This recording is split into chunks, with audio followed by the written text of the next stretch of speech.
réfléchir aux moyens de transformer la culture dans laquelle nous sommes. Tu ne vas pas aller chercher les plus gros poissons aux États-Unis parce qu'on t'a dit qu'il y a un type de poissons là-bas qui sont très gros et qui peuvent nourrir toute l'Afrique et venir les mettre dans les eaux africaines et te rendre compte que le poisson n'arrive pas à se multiplier. C'est la culture, c'est l'environnement. Ce n'était pas le poisson lui-même. C'est vrai qu'en tant que chrétiens, nous avons la capacité en nous de grandir, d'évoluer, d'aller vers Dieu. Mais la culture autour de nous doit être permissive pour que cela se produise. Ce que je suis en train de dire est très simple. Si nous approprions le langage, si nous commençons à influencer la société dans laquelle nous sommes, nous permettons aux innocents de devenir plus forts.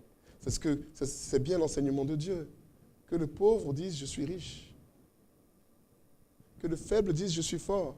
Cela n'est possible que lorsque nous sommes dans une société où il y a une justice, où le royaume des cieux et la justice sont imposés par l'amour, par l'influence. Comme ça, le pauvre peut dire je suis riche, parce qu'il sait qu'il a tous les moyens d'arriver à la richesse par ses idées, par la créativité du Saint-Esprit. Plutôt que de se battre, plutôt que de passer par la corruption, plutôt que bref, tous les maux de la société. Les arbres qui nous sont présentés dans la Bible sont eux aussi importants. Vous vous rendrez compte que Jésus, avant de mourir, va prier au jardin des oliviers. Parce que l'olivier, c'est le symbole donc de l'olive, c'est-à-dire de l'huile de l'onction. Et nous avons qu'il nous compare, nous, à la vigne. Nous sommes la vigne du Seigneur.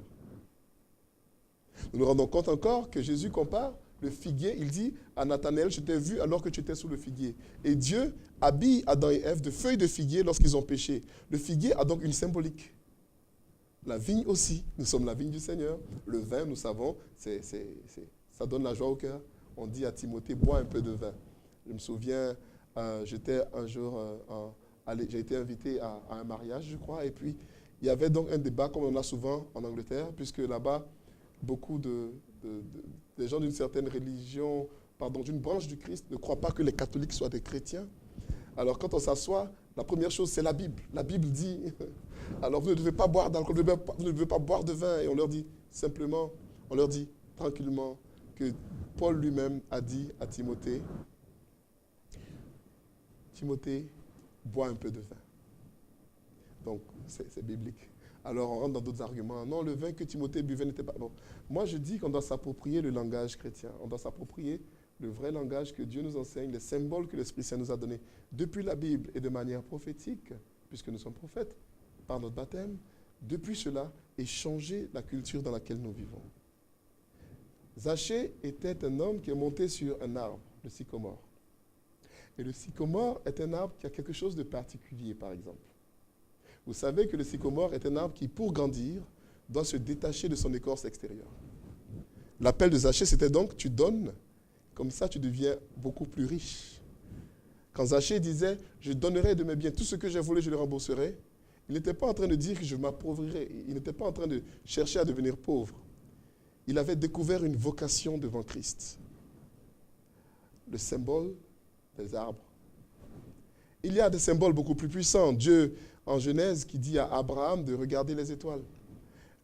Matthieu, chapitre 2, qui nous enseigne que les mages ont suivi l'étoile. Les mages ont suivi l'étoile. Mais les étoiles, c'est... Dans le langage courant, on dit quoi? On dit, mon étoile va briller.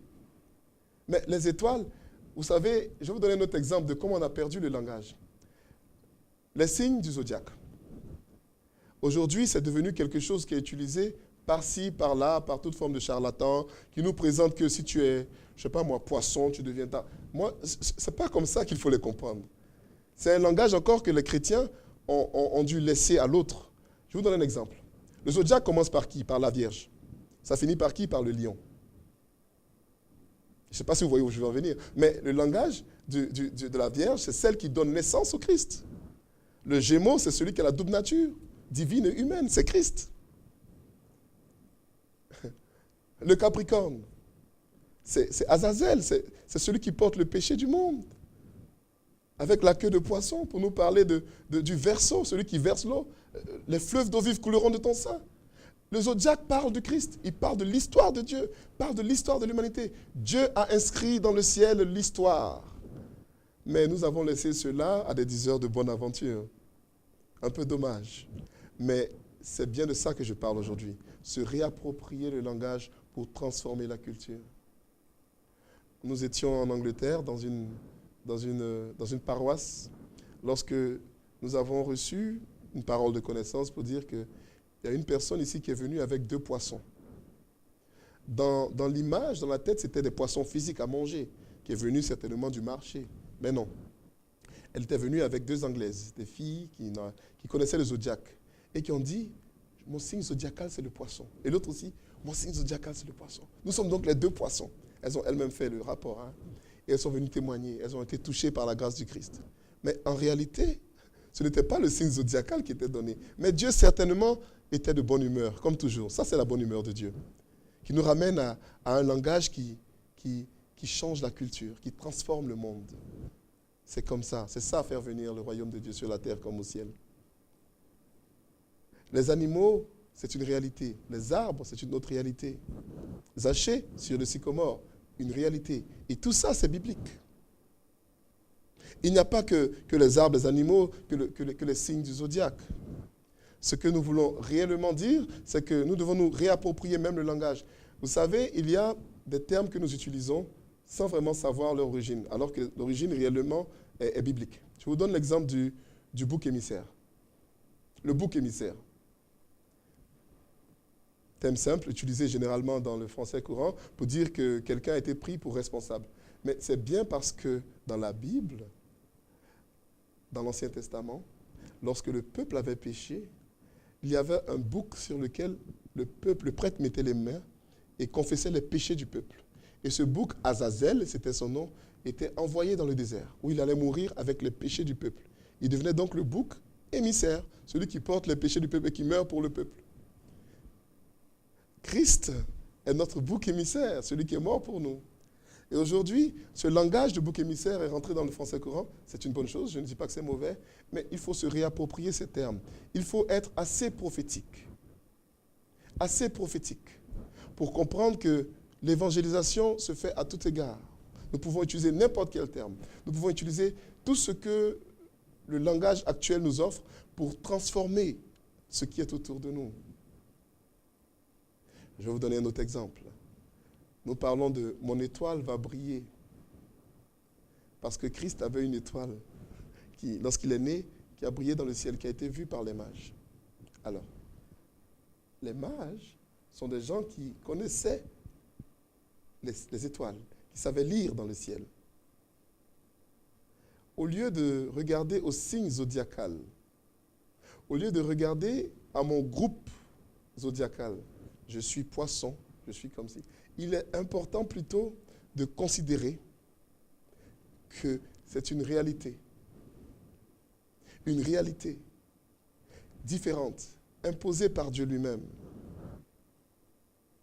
Frères et sœurs, frères baptisés, chrétiens de tous bords, non chrétiens, qui aimaient écouter la parole de Dieu, qui croyaient en Christ.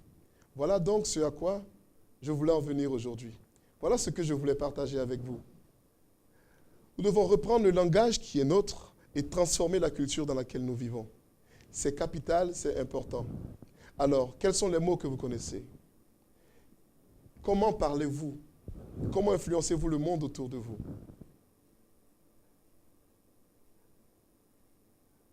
Voilà la question finale. Père, nous te bénissons, nous te célébrons, toi qui es Dieu. Nous te disons merci pour la vie que tu nous donnes aujourd'hui.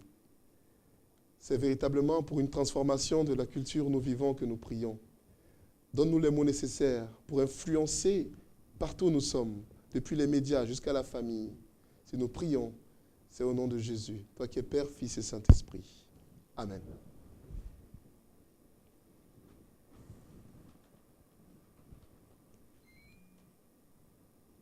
Ça va?